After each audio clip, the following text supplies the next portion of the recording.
அனைவருக்கும் வணக்கம்.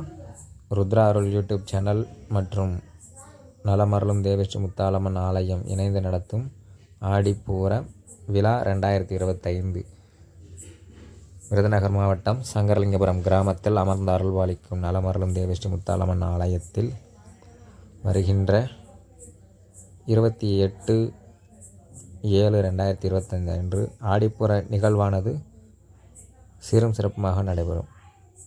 24 அன்று காப்பு கட்டுதலுடன் தொடங்கி 27ஆம் தேதி மாலை அம்மனுக்கு சிறப்பு அபிஷேகத்துடன் மடி நிரப்பும் பூஜையும் நடைபெற்று 28ஆம் தேதி மாலை அன்று அம்பிகைக்கு வளையல் சாற்றி வைபவங்கள், தீபாராதனைகள், பூஜைகள் மற்றும் இதர வைபவங்களும் நடைபெறும். அதில் கலந்து கொள்ளும் பக்தர்களுக்கு அம்பிகையின் மடி நிரப்பிய பச்சை பயிறு பிரசாதமாக வழங்கப்படும் என்பதை தெரிவித்துக் கொள்கிறோம். நன்றி, வணக்கம்.